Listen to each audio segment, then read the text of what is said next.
If there's one man who can help, if there's one man who can help, it's the man coming in here right now.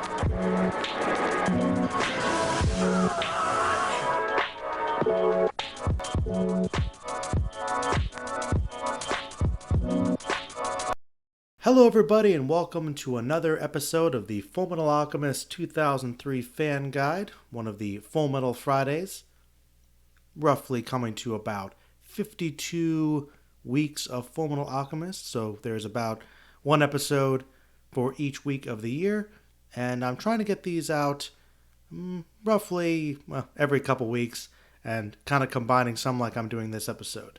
All part of something which may eventually be a podcast made Full Metal. Usually you can expect these Friday, 9 p.m. Eastern Standard Time. We're going to be looking at 3 episodes today as I'm playing catch-up. That would be episodes 23, 24, and 25. We've got Full Metal Heart, Bonding Memories, and Words of Farewell. Full Metal Heart and Bonding Memories are basically kind of a two-parter, where Alphonse is basically going through his crisis of identity, still kind of reeling from what he learned from Shao Tucker and from Barry the Chopper's taunts, questioning who he is and if his memories are actually real, and if he is just something completely made up by his brother to be a companion, essentially. So Al's really going through a tough time, kind of dealing with basically his entire identity, thinking his whole life might be a lie, his memories of his mother, and then therefore his brother's love for him and Winry's as well. So really very emotional. He's being very cold towards Ed in the hospital. But Winry kind of comes to visit Ed and Al in the hospital to try and help. There's kind of a fun comedic moment where she actually realizes that Ed does not realize that she forgot to put the screw into his automail arm. So there is a little bit of a levity break there, which I thought was some pretty good comedy. But it's pretty clear that Al is having a problem. And it's interesting that Hughes actually brings forth a little bit of wisdom again by explaining to Winry that even though the boys are kind of closed off because they don't want other people to get hurt, which is something we see really them bearing a lot of responsibility for things far beyond their age throughout this show, that with Winry there, she is somebody that they will confide in. But Al confronts Ed and doesn't really get the chance to actually converse with Ed because he had overheard his brother say there was something in one of the earlier episodes that he thought he wanted to say but didn't. And this is kind of what led to that seed of doubt about, okay, is Ed feeling guilty about the fact that maybe he created me completely and I am not just in this suit of armor, but I'm not really Alphonse at all. So he gets angry, he runs away, and that leads into bonding memories. And Al runs into Scar with his group of Ishbalans who are kind of in hiding. A lot of the Ishbalans are sort of wandering aimlessly, nomadically. We learn a little bit later on that they typically are kind of in these designated zones. There is almost some mirroring of Native Americans and things like that, tribal nations, but they're still being attacked by a bunch of people. In this case, there's this alchemist who we learn was sent by the Fuhrer's secretary, who we know is in league with the homunculi for some kind of conspiracy. And he was sent to attack the Ishbalans. We're not entirely sure why. It looks like it's just under the guise of more racist attacks that they suffer, but this one might have a purpose. And the thug they send, the kind of the villain for the episode, is this electric alchemist, which I completely forgot about. He has this device which kind of reminds me a little bit of the harpoon. I forget the term from Attack on Titan, those weird cable things people swing around on, except he can use it to send electrical bolts. And they hire Barry the Chopper to attack them as well. But Scar and Al once again reconvene, and we're kind of seeing once again that bond between Scar and Al, kind of reminding him of the idea of brotherly compassion, is actually kind of furthering Scar's slow push towards redemption and more likability. As Al actually does kind of see that side of Scar as almost that there's something good, and it's that connection. One of the great things about Al is, despite everything even he's going through right now, he still kind of tries to see the best in other people. And he asks Scar, of all people, when you're talking to me, do you feel anything? Is there any kind of emotional bond of some sort? To say that, on some level, do you think I'm a person? Do you acknowledge me? Do you think that I'm not just this monstrosity? which is really kind of awesome because Scar initially doesn't answer. And I was thinking as I was watching it, man, you're talking to the wrong guy, because this is somebody who, from a religious point of view, he's like a fanatic, and he hates alchemy. He hates state alchemists and everything they do, all their experiments. They wrought all kinds of destruction against his people, his family, his brother. And he killed Nina because he kind of saw her as sort of an abomination produced by these experiments of state alchemists that go against his beliefs. So Al is asking him, and obviously he doesn't answer, and he's probably thinking, you're talking to the wrong guy. But I thought it was really interesting that he chose to ask Scar this, and it was a great move by the writers because Scar would theoretically be so opposed to the idea of acknowledging Al as a person, but he's also somebody who has these really strong spiritual beliefs. He's the most religiously devout person thus far in the show we've seen, which is ironic because he's also kind of using it to justify horrible acts, but he is a man of deep passions and deep beliefs that do motivate him. And on some kind of metaphysical level, he's actually just trying to see if he can acknowledge him as a human person. So it's interesting that the writers had Al ask this person, coming at it from not a scientific perspective, which I thought was interesting. It was more of an emotional connection. So I thought that was a good point. There's also the subplot in this episode, which is pretty sad. It's another one of those just common things I noticed about the show, which kind of made me laugh. It was just like, this episode is deeply tied to a major plot point and character point for Al, of course, and also a little bit for Scar. But you've got these two kids, these two brothers who are part of these wandering Ishvalans, and they have this disagreement about the memory of their mother, and that they remember their mother not caring about them and abandoning them when they were attacked. Which of course seems really sad. And I was thinking as I was watching, like, yeah, I remember this episode, and just, yeah, it's very rare. Like, almost every episode of the show has some kind of emotionally retching, difficult thing going on. And that's a good thing. I think it tackles a lot of good stuff. Sometimes I think it's a little bordering on the nose. I mean, anime typically isn't subtle, and Fullmetal Alchemist isn't, guiltless in this area. But it's still, it kind of wears its emotions on its sleeve pretty openly. And it's not, I don't want to say it's really that cheap most of the time. It comes from a genuine place of real heart, and it's just kind of throwing at you, just in your face. But it's so genuine and coming from a place, I think, that is really echoing problems that people do have, and echoing conflicts in real world events, which I think was one reason why the themes and the world of Fullmetal Alchemist and its characters resonate so much, even in this little episode. And I love the twist of just kind of finding out, oh no, mother did care about this. She was just taking eye medicine. She was basically going blind, so she didn't see them. And then that scene where she just runs into the other building looking for her kids, and then the bomb just destroys her. Man, I was just like, oh man, that's just heart-wrenching stuff. But it's kind of bittersweet because even though we have that memory, which is sad, we also learn from that it does confirm that the mother did not abandon her kids and didn't love them. So it's like there's kind of a double-edged sword there, but it's kind of a beautiful thing despite the sadness in it. So I do kind of like that. And through this, Ed and Al actually communicate because, of course, we've got the brother bond too. I wish it wasn't always brothers again. Like, it's not very subtle. We did this earlier. But they talk, and Ed just basically confesses he wanted to say to Al, what I want to talk to you about is I'm uncertain and worried that you would hate me for what happened, for my mistake putting you in this body. Do you hate me? And, it's just this great thing where Al says, I could never hate you. And I do love the fact that Barry comes back again to fight Al. And so, there's this great visual symbolism where Al defeats Barry the Chopper, who's kind of this dark mirror of him, who is also the source of a lot of his doubts. He actually defeats him in combat, but at the same time, he overcomes his doubts and decides to have faith in himself and the people that love him and rediscovers who he is. So he overcomes the physical battle with Barry the Chopper and also his own internal transgressions for growth. It's just well done. It's well done storytelling on multiple levels, which I appreciate. It's good stuff. It's good. And I actually almost forgot about it. Words of Farewell, episode 25, is probably one of the best known episodes of the show. Mostly for one reason. Most of you probably watching might know, but spoilers. Maze Hughes gets killed in this episode. And so Ed and Al decide they want to go and pretend like they're not going to really.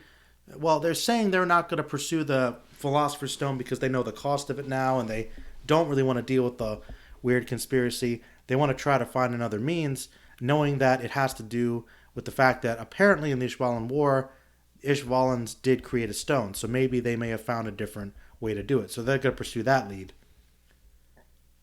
Meanwhile, Hughes dives deep into his investigation and finds out that the secretary of the Fuhrer, this Julie Douglas person, is actually using perhaps the name of somebody who died earlier, who was in fact also somebody who may have actually been the person that caused the war in Ishval, and yet, even though they were believed to have been covered up, they're still in the paperwork and found their way into the military and believes there is a conspiracy involving these attacks, involving the war, involving the experiments in Lab 5 and illegal experiments theoretically under the Fuhrer's nose that goes deep into the core of the upper ranks of the military and the government. So he's about to dive into this wide open, and then he gets attacked by all the homunculi, and he's about to, try to call Mustang and let him know what's going on, and then he gets killed. When, of course, Envy turns into an image of his wife and uses that to get the drop on him. And we see in this moment, Hughes was kind of more of a desk guy, but he had military training, and he was more aware than I think people may have initially believed. He comes off like a goof, but he's no dummy, and he manages to avoid Sloth, as we realize that that's who she is, and actually gets one hit on Lust. Kind of takes her by surprise. She even acknowledges that, and also against Envy, kind of takes Envy down for a second. But we all know that really this was just kind of a ploy to find out, I guess, what he knows. It's kind of why they kind of do that whole little act. But yeah, then they followed up right with the funeral. I actually think it might have been a good idea, and I don't remember if Brotherhood did this. I guess maybe if I watch it, I'll find out where him getting killed would have been a good episode ending. I think traditionally, but I do like that they actually followed up with that heartbreaking funeral. Probably it's iconic. I think it's ironic that some of the most iconic scenes in the show are actually some of the most tragic ones related to the deaths. And yeah, just his daughter just crying and saying, "Why are they burying Daddy?" Because she's too young to understand it. And really, man, and I'll confess that just watching it, I thought to myself, I know what's coming. I've seen this show at least this episode several times. I know the scene, and this episode. We've liked Hughes so much as one of the most likable characters, mentors for the brothers, and just this good guy up until this point. But in this episode, of course, they focus on him a little more just kind of him talking to his wife and a little more stuff about his kid. That once he finds out a little more information, he basically tells Jessica to go away. So he's thinking about other people. And also, side note, I think Lieutenant Ross is just an underrated minor character. Even her little way of caring about the Elric brothers and kind of chastising them in the last couple episodes, and then saying, I'm not going to listen this time because she's gotten her into trouble. It just, even the minor characters in the show are great. But anyway, that was a side tangent. But with Hughes, we had that moment with his family, of course, but then the flashbacks of him actually being the person to support Mustang, who was dabbling in dabbling in illegal alchemy, thinking about human transmutation because he's looking for a way to bring back the lives of the people he lost because he was in a war he didn't believe in and killed a lot of people, and he's struggling with depression, he's struggling with mental health and PTSD and all this guilt. He's feeling suicidal, and Hughes is just kind of just this warm person that is saying, hey, I believe in you and I'm going to support you. Why don't you work in focusing on your political career and working on your way so you can actually get up there and change things to make sure this stuff doesn't happen again. And just seeing that he really was this big support for Mustang.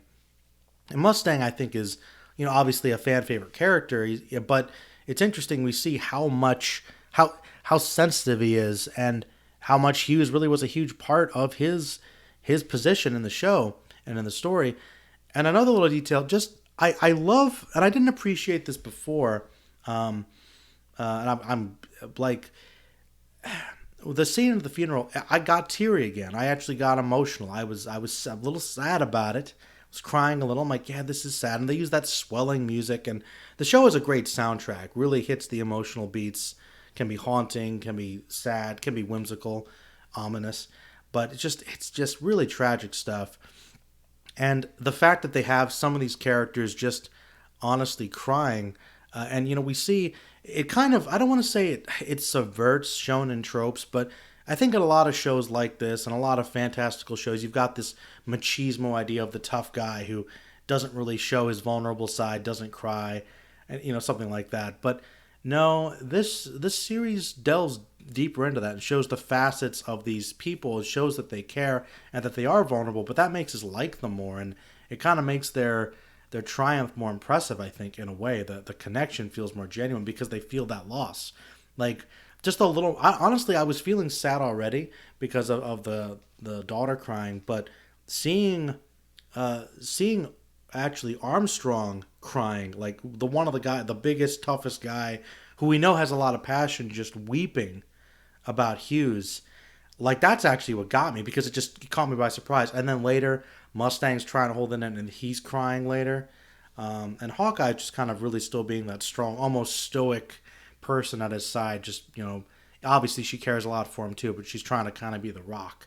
Everyone, and I think that's one thing that's great about Mustang is that as awesome as he is, he's had a lot of people with him supporting him this whole time, and that's maybe one of the other themes about FMA as a whole is just kind of that working together and people caring for each other and that sense of family. But anyway, went completely off the rails with this one. But as far as my favorite Full Metal moments, I'd say from the first one, I actually really liked. I liked that little moment of humor that Winry kind of shows about the missing screw, but also the weird thing about Ed not drinking his milk. I know that's more informed with I think the authors Hiromu Arakawa's I guess being raised on a farm, and you see little images of the cows, and which I think she uses as like her avatar in her manga, which I didn't get, of course, years ago, but I think that was pretty cute. I liked that, and I think in Bonding Memories, there's a lot in that one, but I actually I really liked. I really liked that moment, that conversation with Al and Scar, and him asking him, and then eventually saying, "Okay, there was something there. I felt that was human." I liked that a lot. So that episode had a lot of good moments. I also kind of liked the fact that Barry the Chopper met his end there pretty brutally with Scar ultimately. So I thought that was kind of cool that he got an interesting end. And man, Words of Farewell is just tough. I mean, that one actually is tough. I might cheat and say the whole episode because the flashback sequence between Hughes and Mustang was great. That conversation, his discovery about the conspiracy was good. His death was this big moment. I don't know. It's weird to say that's my favorite moment, but that one's tough because I think the whole episode's done very well. Even at the end, I really like how there's that. I know Mustang kind of makes the decision to not let the Elric brothers know, if I remember correctly. And the Elric brothers are on the train, and they're like, oh, like they're saying, oh man, what such a great family as they're eating the cake. And oh man. And then he kind of looks back like he has this feeling, and you see almost like this ghostly image of Hughes waving at them. That might be the thing that sticks with me the most. It's like haunting, and there's sort of like this bittersweet sadness that they don't really know, but Ed kind of senses it in a weird way. It's like, oh yeah, I didn't say anything. It's just it kind of leaves with you this haunting way, and the fact that they end the episode slightly different without cutting immediately into the ending animation, but they actually have a slightly different musical note, and then the credits roll, I thought was interesting as well. I would say, for the most part, I'm gonna say that Full Metal Heart and Bonding Memories, it's probably like a 7 and an 8 for those. They're pretty good. But I feel like once again I saw Words of Farewell, which is just such a well done, tightly paced episode that's so emotional. It's easily a 10 for me. Really, really good episode. Very tragic, but intense. Overall, though, these are good episodes. Very important for the story and the plot. Iconic, even some of these elements. We're touching on some big themes here, and of course, Hughes' death is just huge. But yeah, on the whole, those are those episodes. I kind of was more conversational about this one because I kind of felt like there was just a lot to say in these 3 episodes, and I didn't want to give in to just kind of a brief summary because there was just a lot of meat there. And I just felt like, you know what, it might be a little more disorganized, but hey, it's so honestly I think more conversational is just, letting me share my feelings about the show and why I love it. Because as we're moving on, I'm kind of just seeing more and more how much I like it. So, yes, thank you for listening. Let me know what you thought about these episodes in the comments below.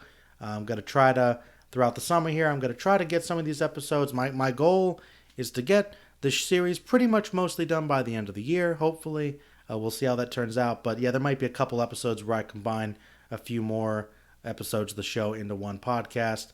But hopefully we'll be able to have a few where we focus on some individual episodes. But if not, you'll just have some extra long ones like this. So just do a marathon like me and binge a little bit, I guess. All right, everybody. Well, thank you for listening and have a wonderful day, evening, whatever. See you, everybody.